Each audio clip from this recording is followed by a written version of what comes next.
We are currently in the off season, so you know what that means. Free agent rumors, setting lofty expectations for your team, and of course, finding out where Edwin Jackson plays next. He's played for 14 different teams, so I wonder if he will get another chance in 2021, in his age 37 season, to play for his 15th franchise. But we're not here to talk about Edwin Jackson. We're talking about the Hall of Fame ballot. A while ago, I made a poll asking you guys, whose Hall of Fame case should I review? I recently reviewed Joey Votto's case. Now, it's time to look at Todd Helton's case. Helton's Hall of Fame case is one of the more intriguing on this year's ballot because the home stadium for his entire career was on 2001 Blake Street in Denver, Colorado, also known as Coors Field. So the question is whether Helton can follow in the footsteps of Larry Walker and become the second player to be inducted into Cooperstown as a Rocky. Before we start, if you want to check out some more Todd Helton related content,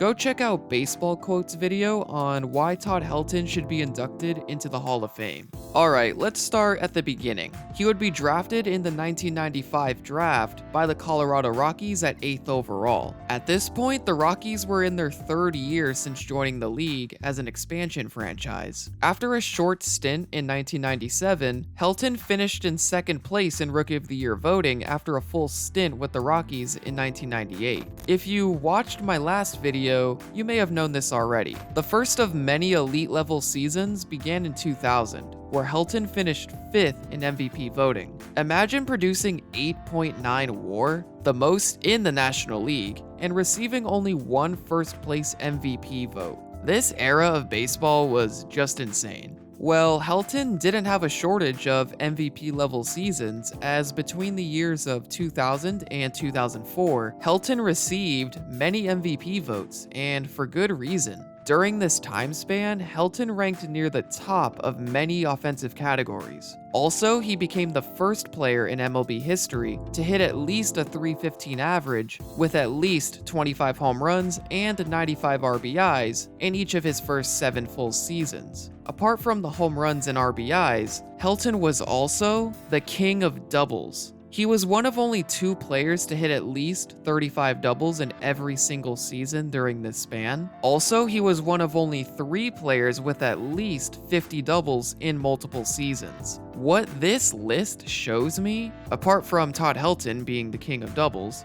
is that Nomar Garciaparra was a way better player than I realized. In the same season where Helton finished 5th in NL MVP voting despite having 8.9 WAR, Garciaparra finished 9th in AL MVP voting despite hitting .372. And just look at the rest of this ballot. Like I said, this era of baseball was something else. Speaking of accolades, all of Helton's 5 All-Star appearances were during this 5-season span, as well as his Silver Sluggers and Gold Gloves. But that doesn't mean he stopped producing at an elite level. Between 2005 and 2007, Helton performed at a near-peak level despite entering his early 30s. He didn't receive any accolades or All-Star appearances as his home run and RBI totals diminished. But he was still a key contributor, notably on a 2007 Rockies team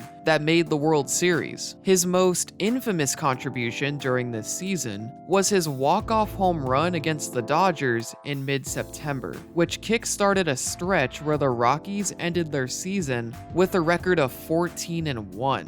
Including a Game 163 win against the Padres. However, in August 2008, Helton was diagnosed with a degenerative back condition that forced him to have surgery and miss the rest of the season. Yet, he was somehow able to perform back to his normal self the very next season, netting him some MVP votes. However, the rest of his career was filled with stints on the IL. He retired at the conclusion of the 2013 season, and less than 1 year later, he became the first player to have their number retired by the Rockies organization. And that's the career of Todd Helton. Unfortunately, he was only part of 2 playoff runs, one of which his team lost in the divisional series. If there is one video that I think represents Helton's entire career in Colorado, it's his last career at bat with Vin Scully on commentary.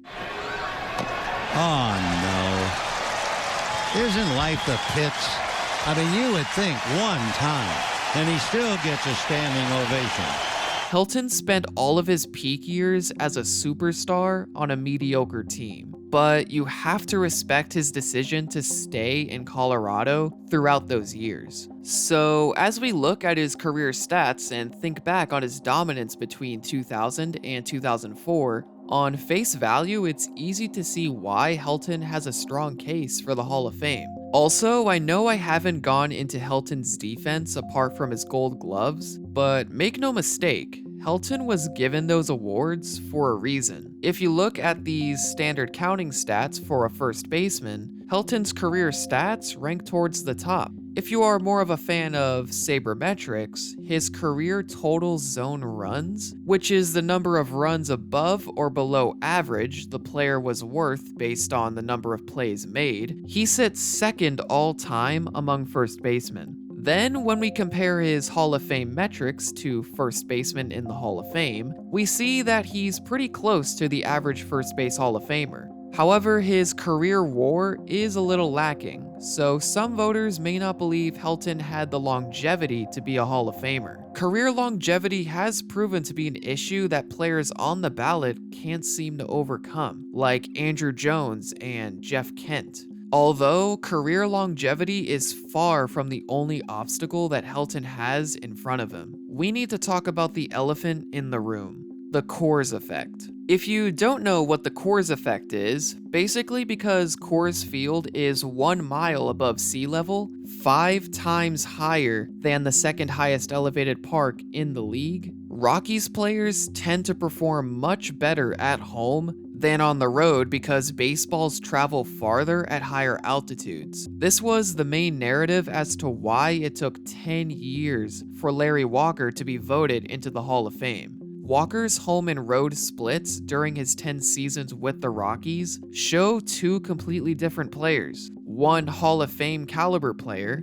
and one all-star level player. If high school math taught me anything, it's that one Hall of Fame stat line plus one all-star stat line equals a borderline Hall of Fame career. And that's not anything against Walker. I believe he definitely deserves his place in Cooperstown. But you can't ignore the clear impact that Coors Field had on his career. Now, let's look at Helton. His own career home and road splits show a very similar trend to Larry Walker. Although Larry Walker did not spend his whole career in Colorado. If we look at overall rankings of players since 1908 and compare their career home OPS to their overall career OPS, Walker and Helton are among the top 8 of all time. Although a comparison between career home OPS and career road OPS shows an even larger disparity. However, it's important to note that on an individual level, Walker and Helton were the best at hitting in Coors Field compared to Rockies teammates and the rest of the league. So while voters punished Walker and could punish Helton for hitting in Coors Field, it's important to note that they were the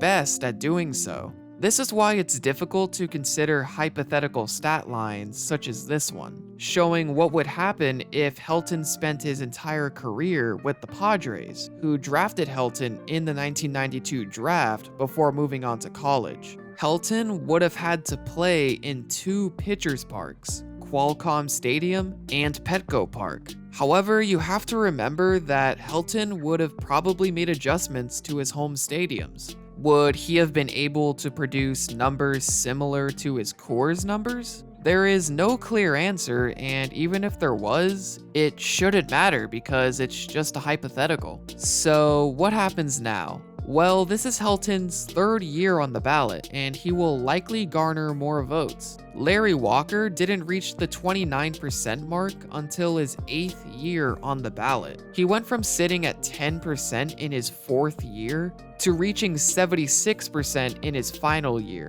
I'm sure that the rise of sabermetrics coincided with Walker's ascent to Cooperstown enshrinement. Helton may be on the same route, but unlike Walker, Helton can't say that he achieved accolades outside of Coors Field. Recent Hall of Fame ballot results have shown that negative player narratives outside of stats have a significant impact on whether a player is Hall of Fame worthy. As a result, in my opinion, Helton is the definition of borderline Hall of Famer in terms of both narrative and statistics. If Helton does make the Hall of Fame, it won't be until the middle of this decade at the very least. Do I think he eventually makes it? I think he will, because I think a positive narrative that Helton possesses is that he stayed with one team for his entire career, despite the lack of playoff success. Also, Helton's number was the first and only number to be retired by said team. Regardless of where he played the majority of his games, I think that narrative is something special. What do you guys think? Will Todd Helton make the Hall of Fame one day? Leave your thoughts down in the comments. Leave a like if you enjoyed the video, and subscribe for more content just like this. Thanks for watching.